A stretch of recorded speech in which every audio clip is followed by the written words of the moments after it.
Boa noite a todos.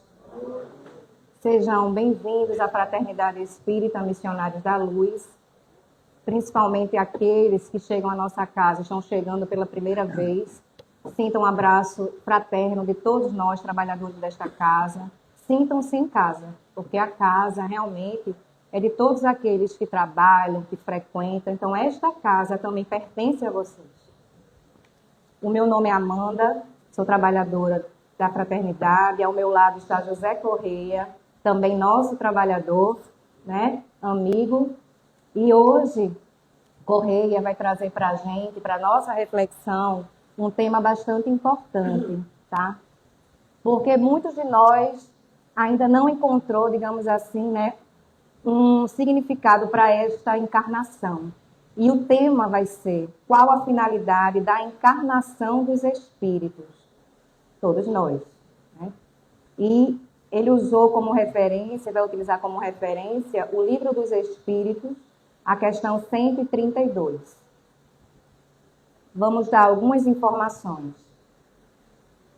Estamos divulgando e ajudando também, né, a um evento que vai ser realizado em junho, no dia 12 de junho, que é o São João Beneficente, em comemoração aos 55 anos da Sociedade Espírita José Antônio, que fica em Campo Grande. Será um evento que vai ser realizado, como já foi dito, no dia 12 de junho, no Clube das Pais, das 19 às 22 horas. Haverá uma banda, tá, de forró. Não haverá venda de bebida alcoólica. E o dinheiro será todo revertido tanto para a casa, né, José Antônio, como também parte da renda será revertida para a nossa creche, que é a creche Bartolomeu Aroucho. Então, a gente está divulgando e pedindo a colaboração de todos que possam, né, participar desse evento, ajudando a nossa creche e também a nossa casa amiga, a nossa casa irmã, que está comemorando 55 anos de atividade. Falando agora da nossa casa, nós sempre divulgamos aqui os estudos e os trabalhos. Um dos estudos que a gente gosta de falar, que é o curso introdutório da doutrina espírita, que é o CID. O curso ele é destinado para as pessoas que têm pouco conhecimento, tá, acerca do espiritismo. Então, é uma ótima oportunidade de conhecer temas da doutrina, esclarecer algumas dúvidas e ampliar, logicamente, o conhecimento. Então, esses cursos a gente sempre pede para que vocês se informem lá na livraria e também no quadro de avisos tem as informações dos cursos. Próximo sábado é o primeiro sábado do mês e haverá o pedágio, que é um trabalho realizado nos semáforos, onde é distribuído, né, a mensagem para as pessoas que estão no trânsito, é levada a mensagem, tá? E é um trabalho bem interessante. Nós temos diversos trabalhos na casa e gostaríamos de convidar. A concentração vai ser aqui, próximo sábado, às 8 horas. E podem procurar Luciana, que é a coordenadora da atividade. E no domingo, no próximo domingo, que é o primeiro domingo do mês, haverá o Bazar Fraterno, que é uma venda de roupas usadas, e a venda também é destinada, a renda é destinada para as atividades da nossa casa. Então, dados os informes, vamos fazer a leitura de uma mensagem. Após a mensagem, vamos fazer a prece inicial e vamos passar a palavra para o irmão José Correia, que vai fazer a palestra para quem chegou agora com o tema: qual a finalidade da encarnação dos espíritos? Esta mensagem foi retirada do livro Voz Amiga. Temos uma informação aqui de um carro que deve estar estacionado em local inapropriado.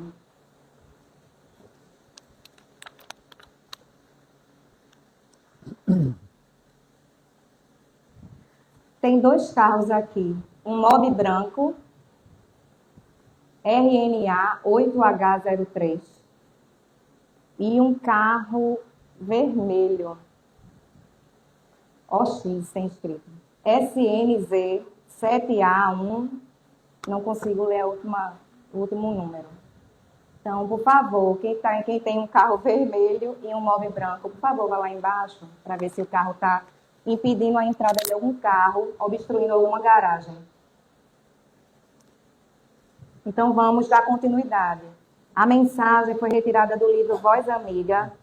É um livro psicografado por Vera Lúcia de Souza Coim.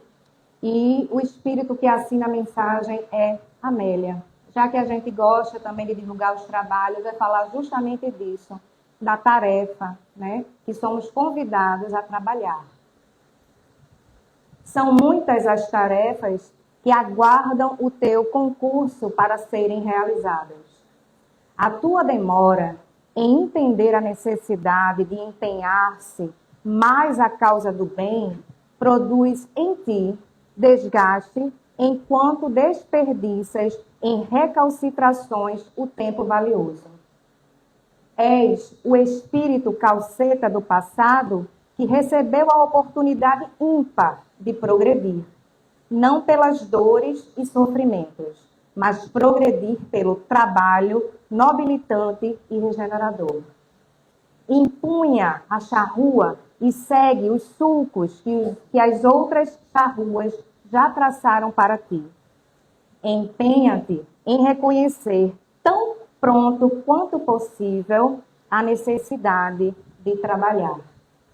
O trabalho é fator de engrandecimento e honra para o homem. O trabalho, todavia, na seara do bem e da caridade, é ressarcimento e pagamento das dívidas do passado e, mais ainda, progresso espiritual para o homem. Não relutes em demolir os empecilhos que crias mentalmente para fugir ao doce chamado de Jesus, que te convida ao trabalho em sua seara. Jesus nos diz: se me amas, vem, ainda hoje, trabalhar em minha seara. Aceita este convite e vai labutar no campo do bem, abrindo para ti os sulcos benfazejos, onde a mão do semeador colocará as sementes da renovação e da boa nova. Então, um chamamento para todos nós, arregaçar as mangas e vir trabalhar, porque isso, de fato, é que vai nos ajudar a progredir. Então, nesse clima, vamos elevar o nosso pensamento a Deus para fazer nossa prece inicial. Pai amado, de infinita misericórdia e de infinito amor, estamos aqui hoje para agradecer por mais uma noite que nos concedeste nesta casa abençoada de oração e trabalho. Pedimos, Pai, para que ilumine o nosso irmão Correia, para que ele traga o tema de forma clara, que possa chegar até as nossas mentes e amparar, Senhor, e acalmar as nossas dores, as nossas dificuldades. Que possamos receber esta luz que vem da espiritualidade superior e que possamos, ao final, sair daqui ainda melhores, dentro do nosso merecimento e da nossa necessidade. Que assim seja.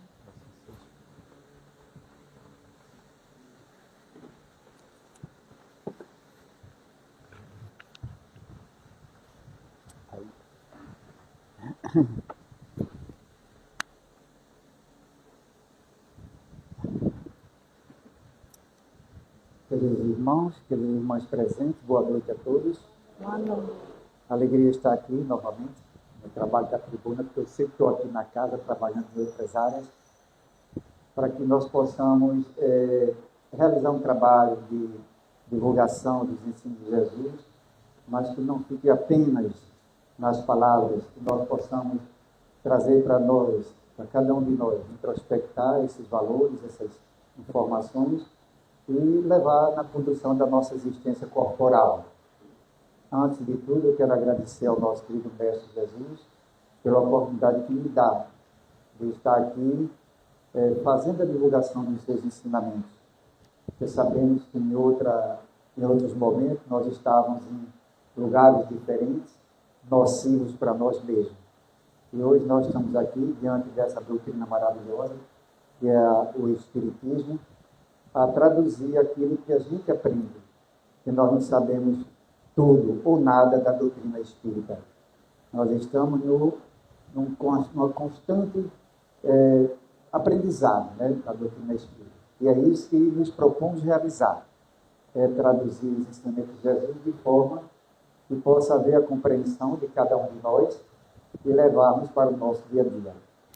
O tema de hoje, conforme a nossa querida Amanda falou, é exatamente sobre a finalidade da encarnação dos espíritos.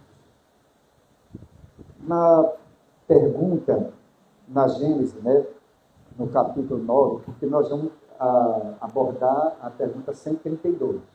Mas a doutrina espírita, o Pentateuco, há uma simbiose muito, muito grande de todos os livros entre um e outro, essa comunicação entre um e outro livro.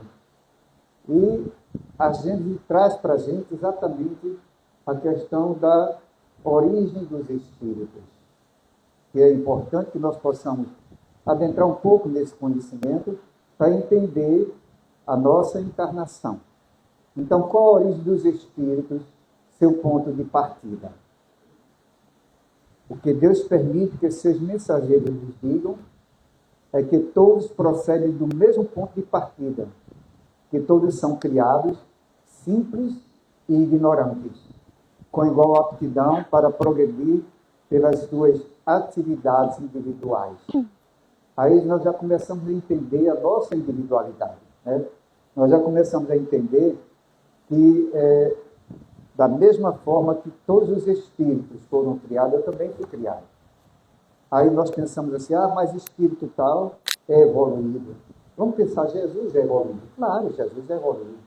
Mas ele também foi criado da mesma forma, né? Simples e ignorante. A trajetória dele é que é bem mais extensa que a nossa. Nós estamos praticamente no limiar da nossa reencarnação, da nossa vida espiritual, né? E na pergunta que nós vamos abordar hoje, que é a pergunta 132 do Livro dos Espíritos, qual o objetivo da encarnação dos espíritos? Entendamos que nós estamos falando de encarnação. Nós não estamos falando de reencarnação. Sempre que nós vimos a tribuna, falamos muito do processo de reencarnação. Mas Allan Kardec foi muito feliz quando ele pergunta qual o objetivo da encarnação dos espíritos. E o espírito responde que Deus lhes impõe a encarnação com o fim de fazê-los chegar à perfeição. Está na pergunta 132. E ele acrescenta mais, né, nessa mesma pergunta, que para uns essa encarnação é uma expiação, para outros é missão. Aí nós ficamos a questionar. Ora, se somos do mundo espiritual, por que necessitamos ir ao mundo material? Não é um questionamento que talvez estava na cabeça de Allan Kardec. Talvez não, sim. Dentro da sua inteligência, ele deve ter perguntado assim: poxa, eu sou um espírito do mundo espiritual. E por que eu tenho que vir para a materialidade para progredir? Né? E o capítulo 2, que é esse que nós estamos analisando, ele é fundamental. Para quê? Para que nós possamos entender esse aspecto encarnatório. Por que estamos aqui na Terra? A fim de que possamos trabalhar essa ideia da encarnação. Então, quando a gente começa a trazer para a gente essa certeza, essa mensagem, né, da encarnação, nós vamos começar a dar um mergulho em nós mesmos. E vocês vão perceber isso, que realmente a gente vai dar um mergulho em nós mesmos para entender a nossa estada aqui no plano terreno. A encarnação dos espíritos não é reencarnação, porque aqui Allan Kardec está tratando apenas de encarnação. Importante que nós possamos ver isso. Então, o que nós pensamos assim, né? Nós somos seres espirituais. Somos espíritos criados no mundo espiritual, porque quando nós criamos, nós somos criados no mundo espiritual. E pensamos também assim, depois de evoluídos, não precisamos mais encarnar. Ou seja, nós vamos ficar no mundo espiritual, como acontece com os espíritos evoluído já, ele fica no mundo espiritual. Então, por que um ser espiritual precisa vir para o mundo material encarnar? Esse ponto chamou muita atenção de Allan Kardec. Ele tentou, várias vezes, trazer isso à tona, né? Mas acontece que nesse mesmo item que ele fala que mais, aí vem essa construção adversativa, né? Que essa aí é que dá para a gente um abalozinho, mas que ele fala inicialmente de que nós somos encarnados porque Deus nos impõe a encarnação, com o propósito de fazer que nós possamos chegar à perfeição.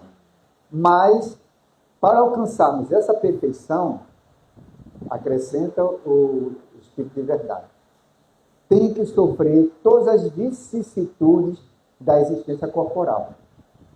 Nisso é que está a expiação. Então, a expiação é para que nós possamos transitar pela materialidade. E aí a gente passar por todas as vicissitudes da existência corporal. Mas tem outro fim ainda, o processo encarnatório, né? A encarnação tem outro fim que ele visa de pôr o espírito em condições de suportar a parte que ele toca na obra da criação. Aí nós começamos a entender a nossa participação, não apenas como ser espiritual na matéria, mas como também dar um contributo à obra da criação de uma forma geral.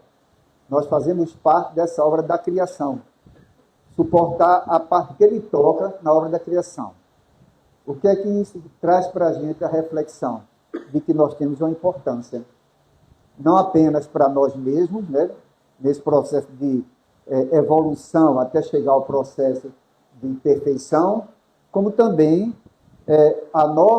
o nosso progresso ele vai contribuir para o progresso da criação universal. Então, nós fazemos parte desse conjunto de ação. Para executá-la, continua a pergunta 132, né? É que em cada mundo toma o espírito um instrumento de harmonia com a matéria essencial desse mundo, a fim de aí cumprir, daquele ponto de vista, as ordens de Deus. Então, a cada mundo que nós transitamos, nós somos revestidos dessa matéria essencial que aquele mundo exige da gente. E que vai nos trazer as vicissitudes, ou as alegrias também da presença, da nossa transitoriedade na materialidade.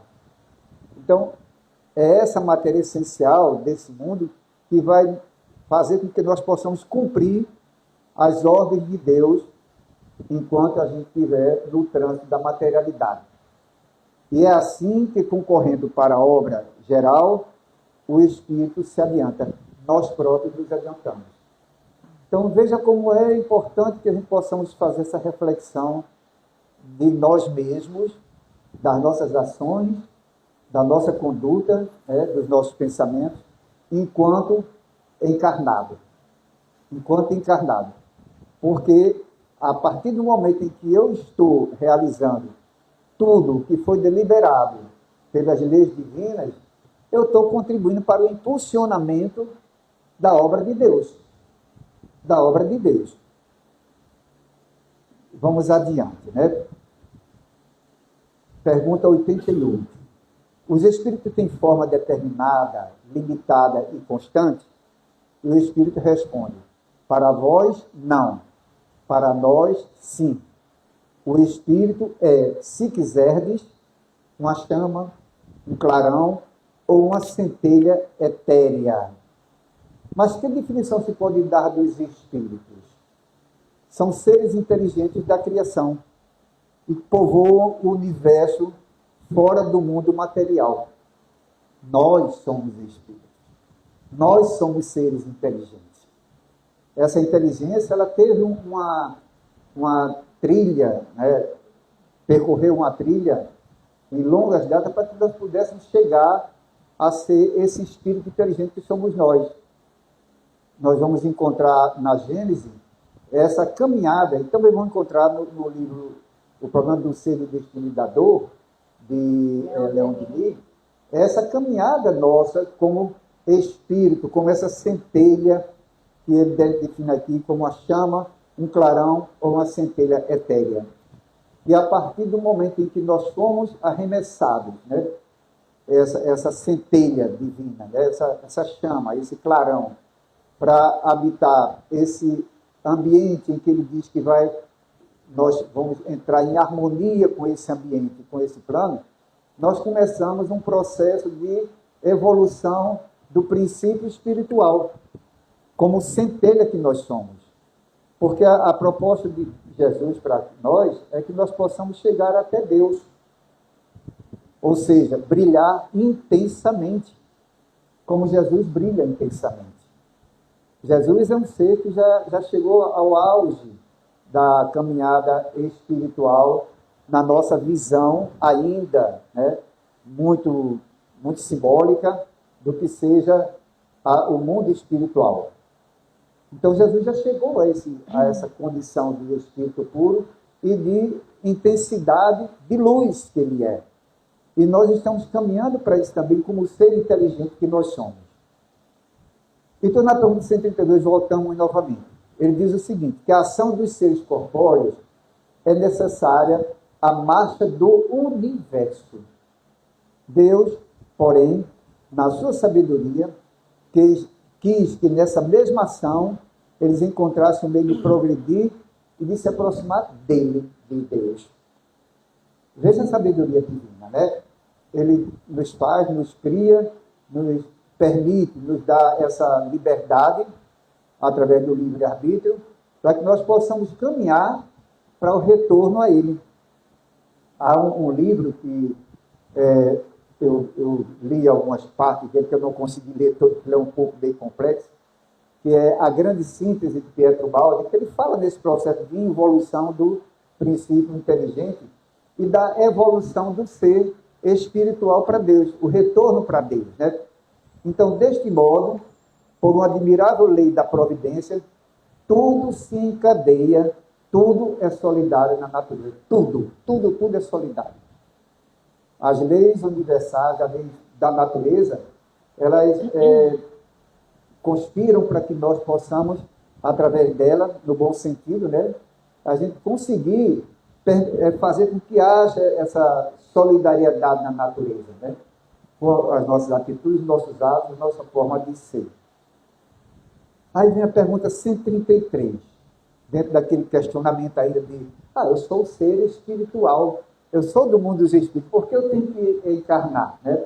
Então, Allan Kardec faz normalmente um questionamento que, se não soubessem responder, teria dado um nó, né? Mas ele fala o seguinte, tem necessidade de encarnação os espíritos que, desde o princípio, seguiram o caminho do bem?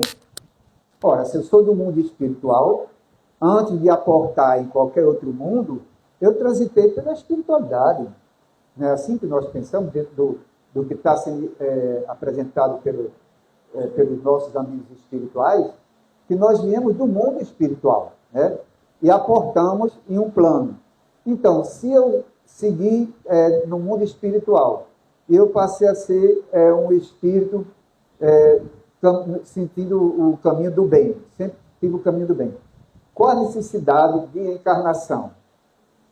E ele volta a falar.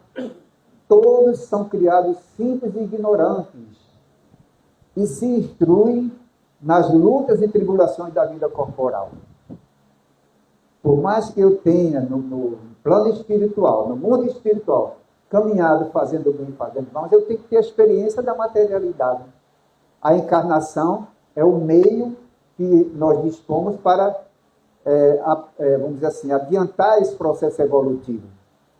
Porque, na realidade, esse processo evolutivo ele demonstra muito tempo para que nós possamos realizar.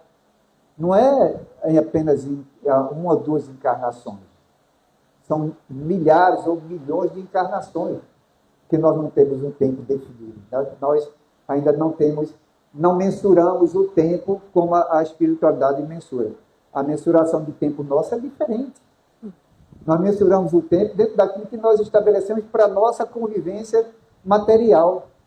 Durante um tempo que nós acordamos na espiritualidade, de presença nessa trajetória terrena, de 50, 70, 80, hoje é mais de 100 anos, né? Graças a Deus. Hoje o povo está chegando mais de 100 anos. Então, o tempo que nós mensuramos é esse. Mas o tempo da espiritualidade não é esse, não é esse. O tempo da espiritualidade é diferente. Deus, que é justo, não podia fazer felizes a uns, sem famílias e trabalhos, consequentemente sem mérito. Olha a resposta que ele dá, né? Ele pergunta se aqueles que seguem o caminho do bem deveriam ser privilegiados e não encarnar, não se deparar com as vicissitudes da vida, né? E ele fala, não, Deus é justo. Que seria privilégio daqueles que estavam no mundo espiritual, exercendo uma tarefa de beneficência, né? E não se defrontar com a materialidade. Seria uma injustiça, né? Então, ele diz assim, então, não haveria mérito daqueles que estivessem no mundo espiritual. Então, meus irmãos, minhas irmãs, nós temos que chegar à conclusão que nós somos felizardos de estarmos na matéria. Ah, Correia, mas é muito difícil. Nós estamos nos deparando com muitas coisas terríveis, mas é necessário. Essa coisa que nós achamos que é ruim, é o bom para nós. Parece até um contrassenso, mas é a realidade nossa. E nós vamos entender isso quando nós adentrarmos no conhecimento da nossa existência espiritual, que não é apenas agora, né? A nossa existência espiritual é milenar. Nenhum de nós aqui, eu posso, dentro da minha concepção e do que o Espírito nos oferece, nenhum de nós aqui é espírito de hoje. Nós somos espíritos milenares e eu vou explicar por quê, para que vocês possam tirar a conclusão ou não. Nós estamos em um momento, num plano de provas e expiações. Esse plano de provas e expiações é o segundo degrau do processo de evolução do espírito. Mas como Deus criou todos iguais, simples e ignorantes, todos tiveram que passar por esse caminho da evolução na materialidade através do mundo primitivo. Então, nós transitamos também pelo mundo primitivo. Não é verdade? Então, se nós transitamos pelo mundo primitivo, isso já denota milhares de anos. E hoje nós estamos aqui tentando ajustar as nossas incoerências de vida realizadas por nós mesmos, né, com o privilégio da reencarnação ou da encarnação que nos foi dado realizar. Pode ser até que essa encarnação ela tenha sido apenas no plano terreno e não em outro planeta, mas como a Terra, existem N números de planetas semelhantes à Terra, de provas e expiações, comensuráveis planetas iguais ao nosso. Então, nós temos esse privilégio de estar aqui. E não é algo que nós possamos, a partir de então, reclamar da nossa existência no plano terreno. A gente ser igual a Jó. Nós devíamos ser igual a Jó. Diante da dor e sofrimento, a gente agradecer a Deus. Diante da dor e sofrimento, a gente resignar-se, né? É essa visão que Jesus nos dá, com essa construção de um homem novo que a gente precisa se realizar em nós, né? Então, nós vamos ver que essa questão 132 é muito importante. Para quê? Para que nós saibamos lidar com os acontecimentos, os reveses da vida, as desditas do mundo material em nossas vidas. Será que nós sabemos conviver com esses acontecimentos que são para nós nocivos, nefastos? Porque há um objetivo nosso. Há um objetivo nosso com o processo da encarnação. O processo de encarnação é o primeiro momento que Deus nos oferece para que nós possamos chegar à perfeição. Não é o objetivo? O objetivo é chegar à perfeição. É a pergunta 115 do livro dos Espíritos. ela vai nos dizer assim: Deus criou todos os espíritos simples e ignorantes, isto é, sem saber. Não é ignorante de conduta ignorante, não, né? Ignorante no sentido de não conhecer as coisas, né? Nós fomos criados sem saber as coisas em torno da gente. E a cada um deu Deus determinada missão, com o fim de esclarecê-los, a cada um de nós, e de nos fazer chegar progressivamente à perfeição. Progressivamente. Ninguém dá um salto alto para chegar na perfeição. Ninguém, que eu falo da nossa existência corpórea. Porque para chegar à perfeição, nós temos que trilhar pelos vários planos que se apresentam no futuro distante para nós. E que a gente pensa que já está nele. Nós precisamos ainda transitar pelo plano de regeneração, pelo plano ditoso, para chegar junto de Jesus, junto de Deus. Porque o ser mais próximo de Deus que nós conhecemos é Jesus. É o mais próximo. Daí ele dizer que ninguém vai ao Pai senão por mim. Pelas suas ações, pelo seu esforço empreendido durante esses bilhões de anos, para chegar próximo de Deus. Então ninguém vai ao Pai senão pelas ações empreendidas pelo Mestre Jesus. É o que nós conhecemos. Né? Porque como Jesus, que é o Cristo de Deus, Jesus é o enviado de Deus, porque Cristo significa enviado de Deus. E Emmanuel fala muito precisamente de que há N Cristos no universo. Infindável Cristo no universo. Que cada plano é conduzido por um Cristo, que são os enviados de Deus. E esse que nós conhecemos chama-se Jesus. É o modelo perfeito para que nós possamos imitá-lo, né? Então Deus criou simples e ignorante, e a cada um deu determinação com o fim de chegar à perfeição progressivamente até atingir a perfeição. Pelo conhecimento da verdade, aproximá-lo de Deus, aproximá-lo de si. Deus nos deu essa condição. O Pai misericordioso e bom, mas justo, ele nos deu essa condição. Não privilegiou ninguém. Não privilegiou ninguém.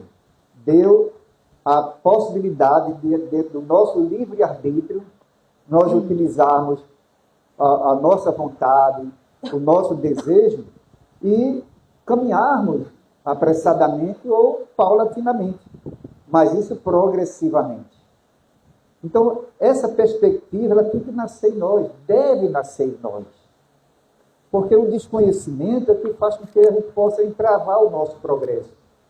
Nós não queremos entender essa realidade que recai sobre nós como espírito que nós somos. E como espírito que nós somos, a proposta de Jesus para nós, de Deus para nós, é chegar próximo dele. É a gente empreender esforço para que a gente possa, o mais rápido possível, dentro da nossa visão materialista, né, dar um salto de progresso. Né? Feito nosso querido Paulo de Tarso, que na encarnação dele deu um progresso muito bom. Quem conhece a história de Paulo de Tarso viu que, enquanto Saulo, ele era um perseguidor.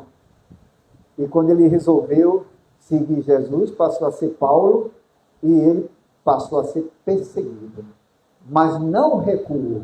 Não recuou. Diante de todo o sofrimento que ele passou, das injustiças, das ingratidões, do alijamento até do convívio familiar, né, junto ao pai, que não quis mais nem saber dele, dentro dessa doutrina que ele escolheu, a doutrina cristã, e ele passou, ele transpôs esse obstáculo.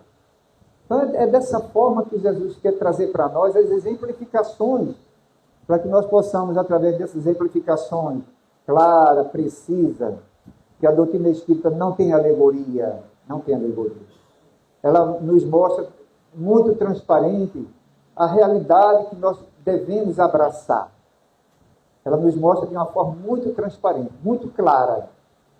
E nós não queremos, às vezes, acolher isso para nós. Como se isso tivesse tempo para realizar depois da nossa desencarnação.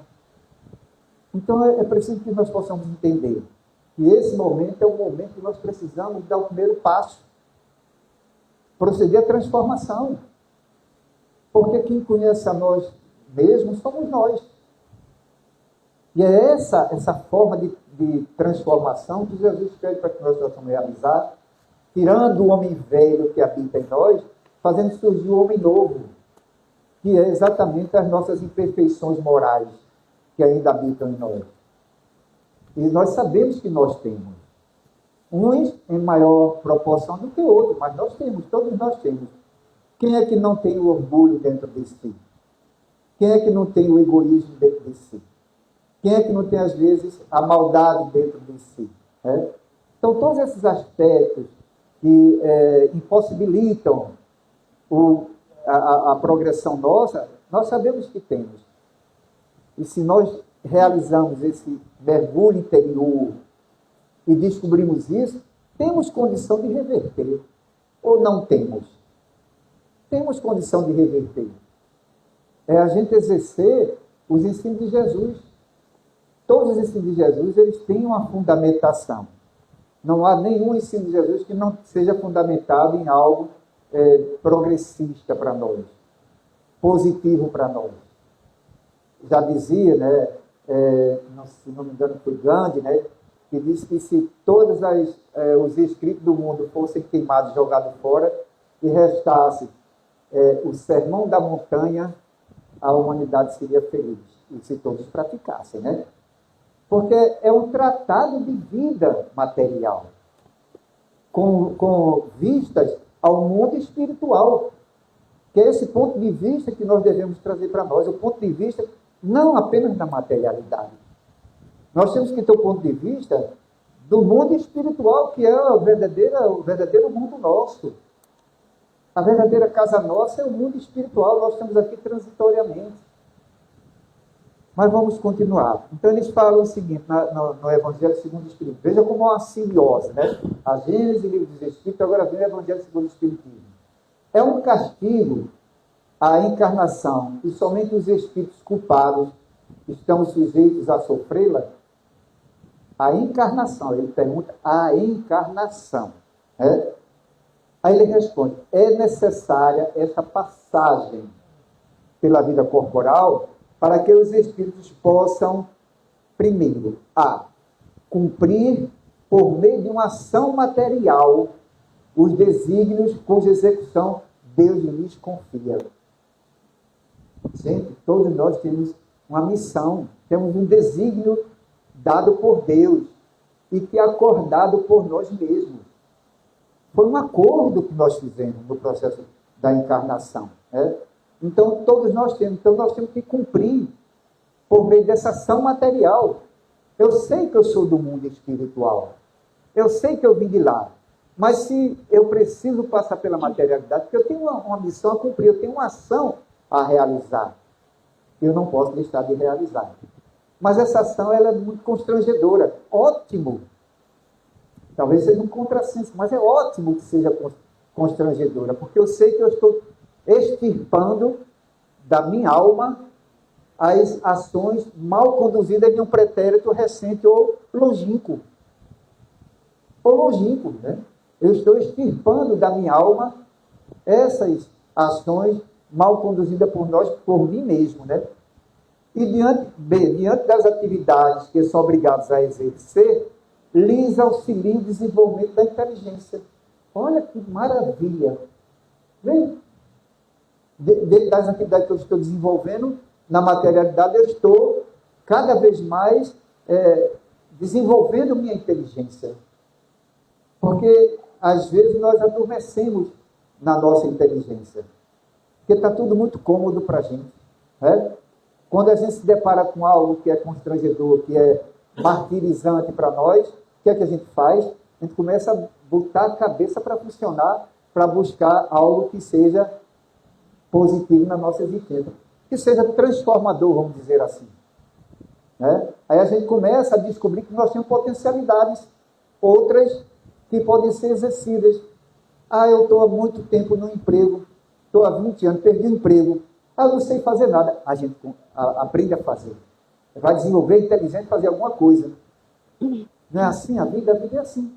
Então, às vezes, o constrangimento, ele vai, diante dessas atividades, nós somos obrigados a desenvolver inteligência. É tudo misericórdia divina que a gente não entende como sendo algo positivo na nossa existência. Nós, às vezes, só queremos reclamar de Deus. Nós, às vezes, só queremos blasfemar contra aquilo que recai sobre nós, como se fosse Deus que estivesse colocando o dedinho dele sobre nós na questão das ações negativas que nós achamos que é. E nem tudo é negativo como a gente pensa. O negativo, às vezes, é o benefício que a gente precisa. E Santo Agostinho diz isso, né? No capítulo 5, onde ele diz que o mal é o remédio. Está lá, o mal é o remédio, e o bem e o mal sofrer. Sofrer bem é o ideal da gente de saber sofrer bem. Sofrer bem é quando a gente se depara com as dificuldades e a gente ri diante delas, e a gente é resignado, a gente aceita aquilo ali, né? É sofrer bem e não sente a dor urgente daquele sofrimento que a gente está passando. É sofrer bem. E sofrer mal é quando a gente lamenta, reclama, blasfema, né? Contra tudo e contra todos, até contra Deus. A gente está sofrendo, mas está sofrendo mal. Daí o capítulo, bem-aventurados os aflitos, que Santo Agostinho está falando aí no capítulo 5. Porque aqueles que sofrem, os que sofrem a aflição da vida, nem todos são bem-aventurados, nem todos. Por quê? Porque eles não sabem sofrer bem. Quando nós sabemos sofrer bem, nós obtemos a bem-aventurança dos céus. Nós obtemos a bem-aventurança dos céus. E o que é bem-aventurança? Bem-aventurança é a felicidade no céu. Deixa o corpo físico e transita para o outro lado com a felicidade. Porque nós soubemos sofrer bem. E como tem pessoas que sabem sofrer bem? Uma grande maioria sofre mal. Sofre mal, porque todo dia está reclamando. Ou coisinha chata é você estar perto de uma pessoa que está o dia todinho falando coisas negativas no seu ouvido. Você termina adoecendo. Porque é só negativo, só negativo, só negativo. Já tem pessoas não, que se depara com o sofrimento, mas está ali sorrindo, está ali mudando o seu ponto de vista daquela dor e termina tendo uma dor menor, sofrendo menos. Né? E nós vamos encontrar isso, muito particularmente, né? Na pergunta 116, ele é 116, do livro do Espírito. Haverá espíritos que se conservem eternamente nas ordens inferiores? Não. Todos se tornarão perfeitos. Então não adianta a gente se sentir coitadinho. Porque mesmo que nós estejamos numa condição inferior, mas um dia nós vamos chegar no mesmo patamar de todos os outros que chegaram à nossa frente. Nós vamos nos tornar perfeitos. Ele afirma categoricamente, né? Não vamos nos considerar eternamente nas ordens inferiores, não. Não adianta dizer, eu sou assim porque a minha vida não presta, porque não sei o quê, eu jamais vou ser feliz. Não, eu vou ser feliz. E eu quero ser feliz agora. Agora. Entendendo esse aspecto que a doutrina espírita nos mostra, eu posso transformar isso. Eu posso reverter isso ou não posso. Quando a gente quer, a gente pode. É só a gente acreditar, ter a fé e colocar a vontade à frente para a realização, seja quais forem. A gente tem essa capacidade. Porque um dia nós vamos tornar perfeito também. Nós não vamos ficar estáticos na dor e no sofrimento. Ela pode até se apresentar por uma necessidade nossa, momentânea, mas ela se vai. Ela se vai. É como o Chico Xavier diz, né? Tudo passa. Tudo passa. Passa tudo. Passa a dor, passa o sofrimento, passa a alegria, passa a tristeza. Tudo passa na vida da gente. Tudo passa. Então, na erradicidade, aí vem a pergunta 230. Na erradicidade, o espírito progride? Olha a resposta do espírito de verdade. Pode melhorar-se muito.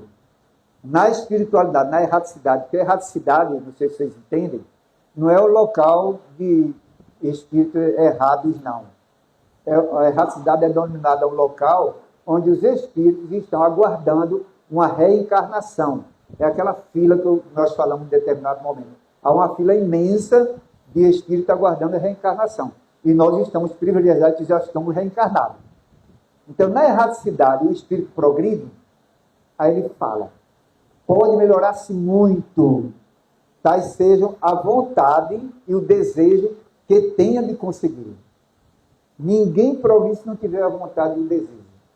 Não adianta eu querer que meu filho progrida se ele não quiser progredir. Não adianta eu impulsionar a força a alguém para caminhar se ele não quer caminhar. É a vontade e o desejo de conseguir. Nós podemos contribuir para ele sair daquela inércia, mas a pessoa tem que ter a vontade.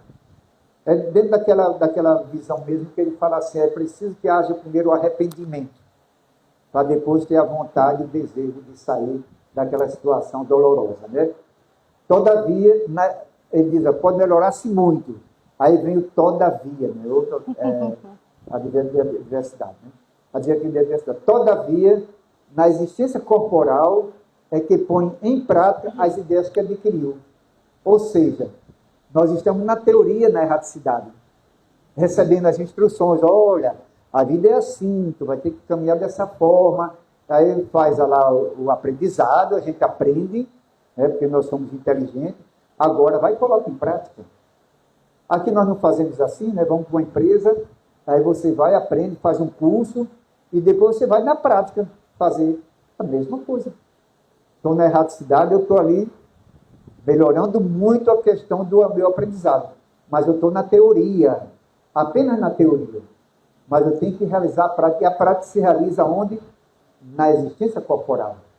É que põe em prática as ideias que adquiriu, afirma ele nesse capítulo.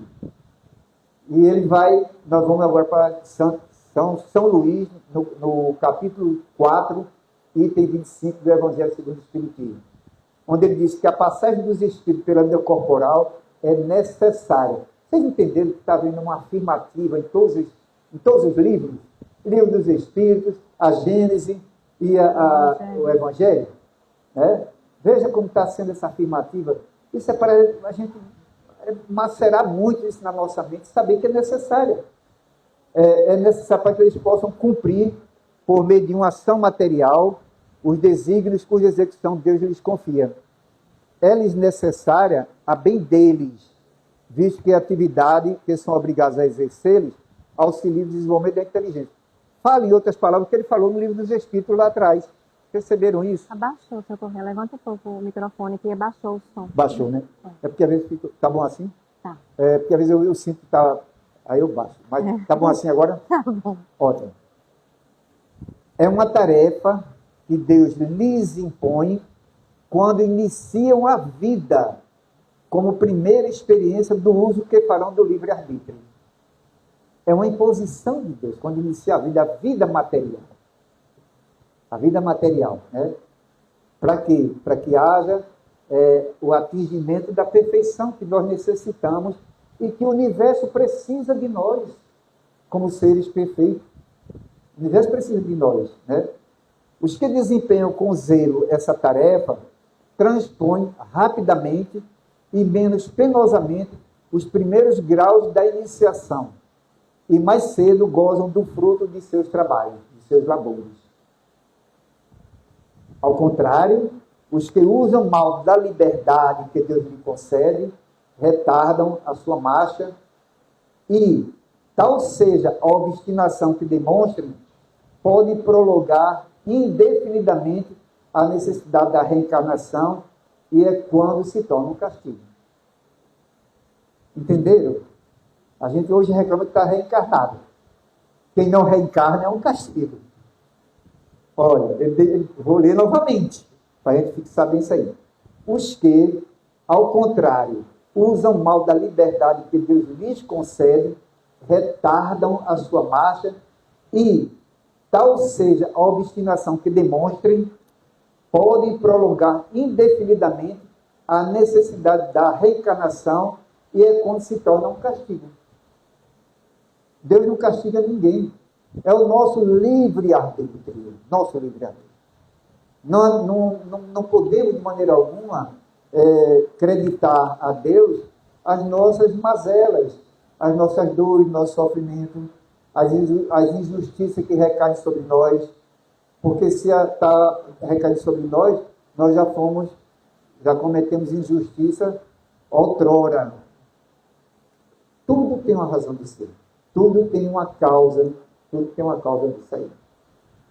Aí ele faz uma nota no item 26 do livro do Evangelho segundo o Espiritismo. Ele diz o seguinte: o escolar não chega aos estudos superiores da ciência senão depois de haver percorrido a série das classes que até lá o conduzirão. Se ele é esforçado, abrevia o caminho no qual, então, menos estimo encontra. Outro tanto não sucede aquele a quem a negligência e a preguiça obrigam a passar duplamente por certas classes. Ou seja, repetir. Passar duplamente, né? É o exemplo do escolar que também é assim, olha, aquele que negligencia o estudo, né? Ou a preguiça faz com que ele não evolua no estudo, ele vai ter que repetir, não vai repetir o estudo. A mesma coisa acontece com o homem na Terra. É o que o Espírito diz. A mesma coisa acontece com o homem na Terra. Se ele negligencia a sua preguiça de não fazer as coisas que deveria fazer para o seu próprio impulsionamento, para o seu progresso, ele vai ter que retornar, vai ter que reencarnar. Né? E olhe lá o tempo que ele vai demorar para reencarnar. Na 258 ele vai afirmar também: ele próprio escolhe o gênero de provas porque há de passar, e nisso consiste o seu livre-arbítrio. E nós vamos trazer aqui um exemplo aqui de um senhor que estava para reencarnar, com planejamento reencarnatório de um homicida. Ele escolhe, ele diz aqui na pergunta 258, ele afirma: ele próprio escolhe o gênero de provas porque há de passar, e nisso consiste o seu livre-arbítrio, que é o que recai sobre cada um de nós. Nós escolhemos a nossa forma de ser, de viver, né? De passar aqui na Terra. Então ele fala o seguinte, está no livro Missionário da Luz, psicografado por Chico Xavier, da série de André Luiz. Era um jovem senhor que ele passou 100 anos nas regiões purgatoriais, 100 anos, aguardando o processo reencarnatório. E na hora da reencarnação, ele escolheu uma úlcera para conviver com ele, para que ele pudesse atenuar as ações empreendidas, mal conduzidas por ele mesmo. E André Luiz fala para o mentor espiritual fala para André Luiz: olha, se ele souber manter-se fiel aos compromissos novos, terá atingido mais tarde a plena libertação. Então, essa ideia que nós temos que trazer para nós. E se nós estamos aqui, estamos nos deparando com as adversidades, né, com as vicissitudes da vida, se nós soubermos transpor isso, nós vamos acelerar a nossa libertação. Libertação daquilo que nós nos prendemos mesmo a nós mesmos. Né? Não é Deus, então, que lhe põe as tribulações da vida como castigo? Nada ocorre sem a permissão de Deus. Claro, a permissão de Deus no sentido de que Ele coloca as leis para nós transitarmos sobre elas. Se nós transitamos diferentemente, nós vamos acolher aquilo que a gente realizou.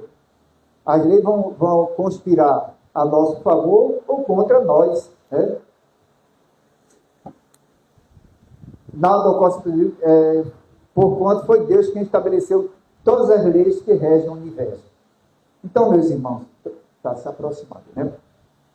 Eu vou trazer para vocês aqui um relato, né?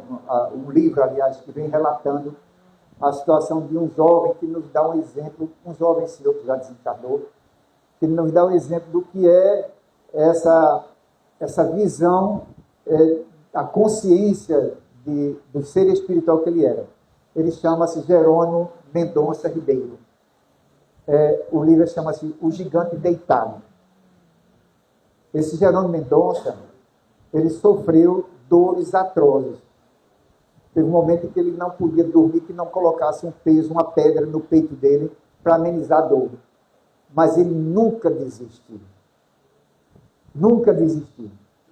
Ele sempre, mesmo com essa condição, ele era tetraplégico. Ele andava estirado numa cama, paralisado mesmo. Era daqui para baixo e não tinha mais nada, não tinha movimento nenhum.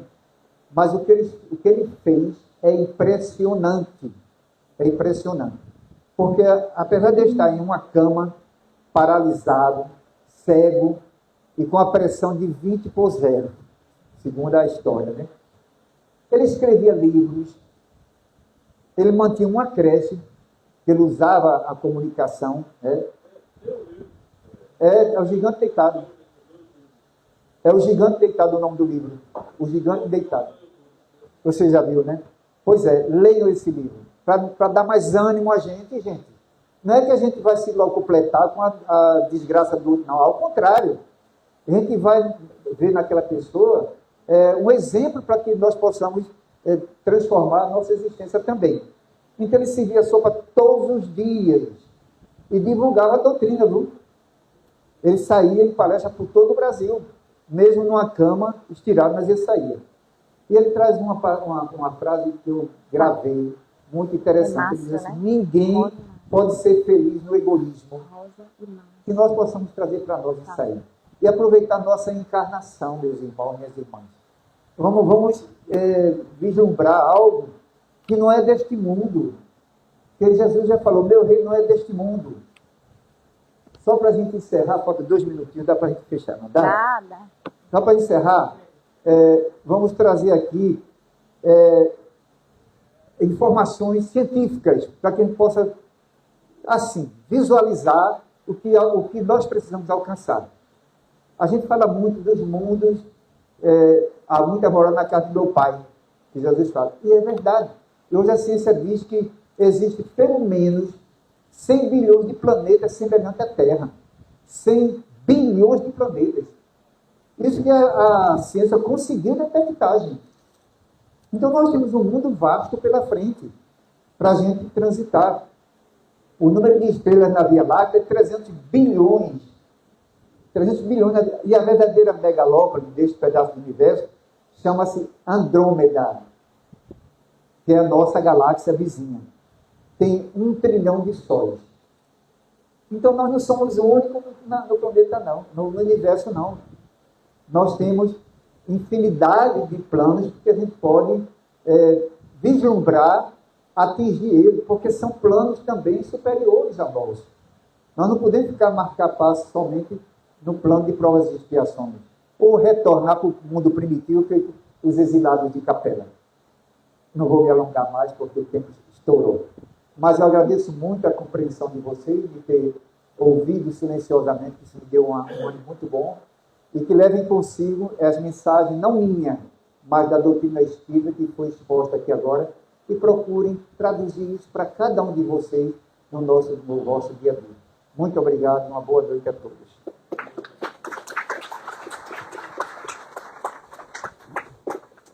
Obrigada, Correia, por trazer um tema, como a gente falou inicialmente, tão importante, né, que é a encarnação, que é a situação que todos nós estamos aqui, né?